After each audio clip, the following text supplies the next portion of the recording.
கோவை மாவட்டம் வெள்ளியங்கிரி மலைக்கோயில் வளாகத்திற்குள் புகுந்த ஒற்றை காட்டு யானை அங்கிருந்த கடைகளை சூறையாடி பிரசாதங்களை அள்ளி சாப்பிட்டுவிட்டு செல்லும் வீடியோ வெளியாகியுள்ளது. ஒற்றை காட்டு யானையை வனப்பகுதிக்குள் விரட்ட வனத்துறையினர் நடவடிக்கை எடுப்பார்களா? காட்டுக்குள் இருந்து ஊருக்குள் புகுந்த ஒற்றை காட்டு யானை வெள்ளியங்கிரி கோவில் வளாகத்தில் உள்ள கடை வீதிகளை சூறையாடும் காட்சிகள்தான் இவை.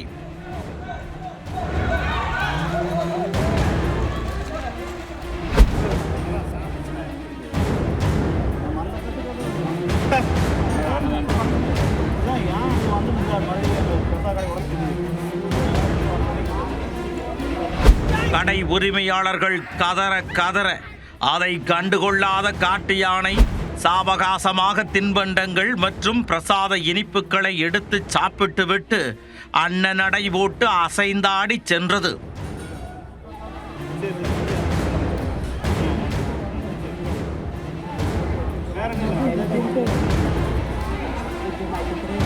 நாளை மீண்டும் வருவேன், கடையை ஒழுங்காக திறந்து வை என சொல்லாமல் சொல்லி மிரட்டி சென்ற காட்டு யானையை விரட்ட வனத்துறை என்ன நடவடிக்கை தான் எடுக்க போகிறது?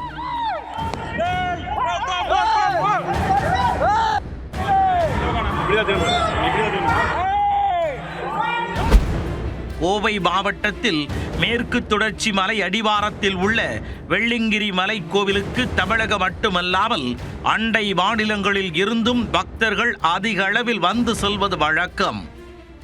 ஏழுமலை ஏற்றம் சென்று சுயம்புலிங்கத்தை ஏராளமானோர் தரிசித்து வருகின்றனர்.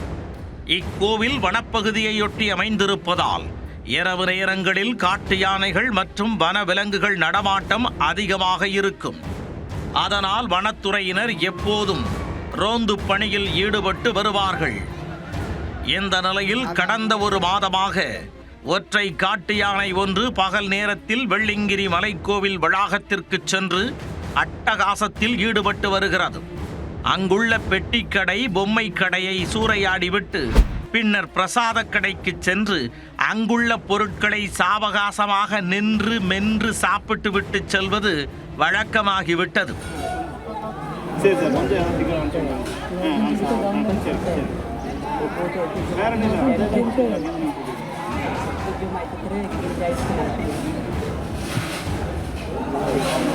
இதனால் அப்பகுதியில் உள்ள கடை வியாபாரிகள் மற்றும் பக்தர்கள் அச்சத்துடன் காணப்படுகின்றனர். காட்டு யானையை தடுக்கும் அளவுக்கு யாருக்கும் சக்தி இல்லை என்பதால் அதை கத்தி கூச்சலிட்டு விரட்ட முயற்சி செய்கின்றனர். ஆனால் அந்த முயற்சியும் தோல்வியிலேயே முடிகிறது. யாரையும் பொருட்படுத்தாத அந்த காட்டு யானை கடைகளை ஒவ்வொன்றாக சூறையாடிவிட்டு முடிந்தால் தடுத்து பார் என சாவகாசமாக நடந்து செல்கிறது. இதனால் பெரும் நஷ்டமடையும் கடை வியாபாரிகள் அப்பகுதியில் தற்காலிக வனத்துறை அலுவலகம் அமைத்து கண்காணிப்பை தீவிரப்படுத்த வேண்டுமென வலியுறுத்துகின்றனர். மேலும் கும்கி யானையை கொண்டு வந்து காட்டு யானையை அடர்ந்த வனப்பகுதிக்குள் விரட்ட வேண்டும் என்றும் கோரிக்கை விடுத்துள்ளனர்.